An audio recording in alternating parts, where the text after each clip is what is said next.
Tribuners, Jam Gadang menjadi salah satu destinasi wisata yang tak boleh terlewatkan saat berkunjung ke Bukit Tinggi, Sumatera Barat. Sebab bangunan bersejarah ini menjadi salah satu ikon pariwisata Indonesia yang populer, Tribuners.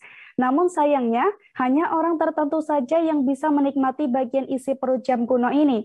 Dan untuk mengetahui lebih detail isi perut Jam Gadang, kita sudah terhubung dengan rekan Fuadi Zikri dari Tribun Padang. Silahkan rekan Fuadi.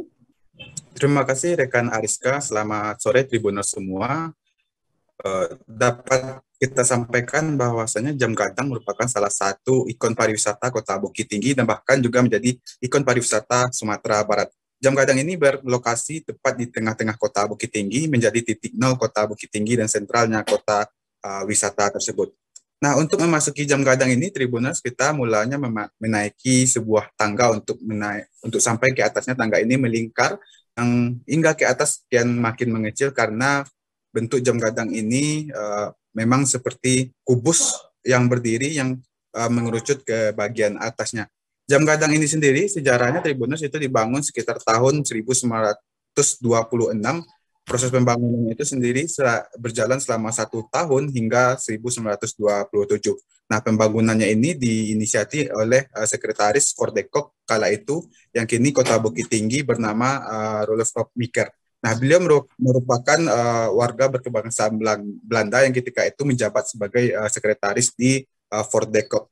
Nah, pembangunannya ini didesain atau bangunannya ini didesain oleh seorang arsitek asal Koto Gadang, Kabupaten Agam bernama Yazid Mangkuto.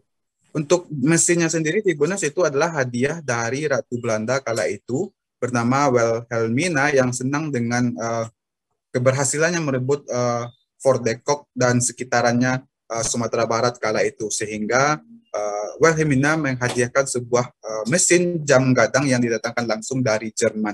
Nah, hal ini dapat kita lihat dari lonceng dan mesin dari jam gadang ini memiliki seri berbahasa Jerman, dan di sana juga tertulis bahwa mesin dan lonceng itu dibuat di Jerman. Untuk bagian dalamnya secara detail, Tribuners, itu jam gadang ini memiliki tingkat 6, yang di bagian atasnya itu terdapat sebuah bangunan khas ranah Minang, yaitu atap bergonjong.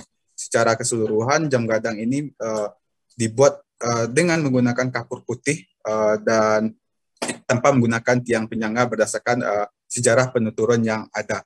Namun hingga saat ini belum ada sejarah tertulis secara resmi yang menyatakan bahwa jam gadang ini berbahan kapur putih.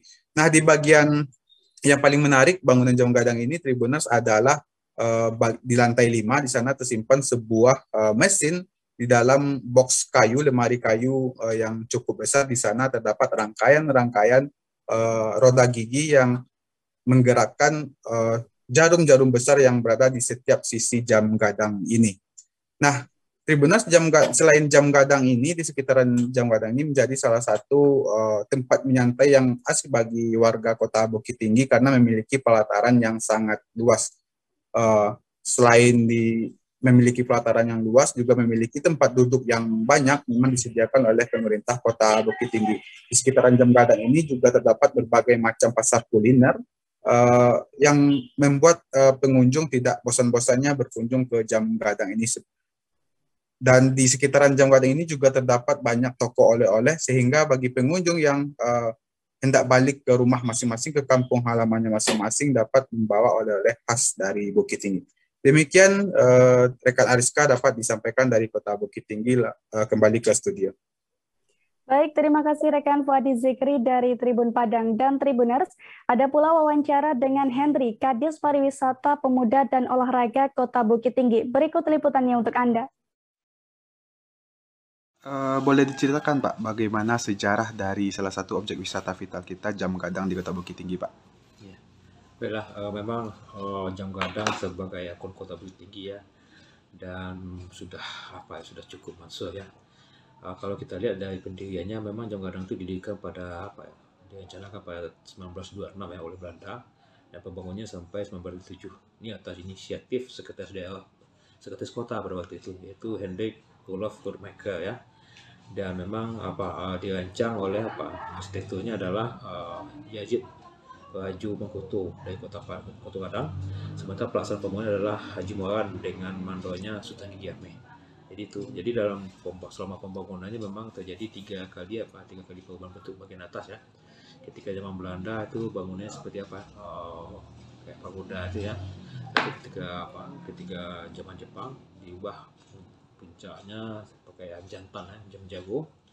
Dan ketika ada kemerdekaan itu diganti dengan bergonjong. Itu yang kita pakai saat sekarang ini. Jadi memang alhamdulillah bangunan itu sampai sekarang memang. Arsitekturnya Pak dulu kan dibangun oleh Belanda pada tahun 1926 Pak. Ya. Sampai sekarang arsitekturnya dipertahankan karena merupakan salah satu cagar budaya Pak. Itu boleh dirinci Pak bagaimana arsitektur Jam Gadang ini Pak? Jadi kalau kita lihat dari segi arsitektur terutama dari bahan bangunan, memang dari beberapa penuturan itu memang dibikin dari kabel putih ya, kabel putih, dan memang secara catatan desain itu memang selalu disampaikan seperti itu. Tapi tentu kita akan berupaya nanti melihat, mengkaji dan mempelajari sebenarnya konstruksinya itu seperti apa ya. Itu perlu kita nanti cari referensi ya dengan melibatkan SKPD terkait. Terima kasih sudah nonton. Jangan lupa like, subscribe, dan share ya.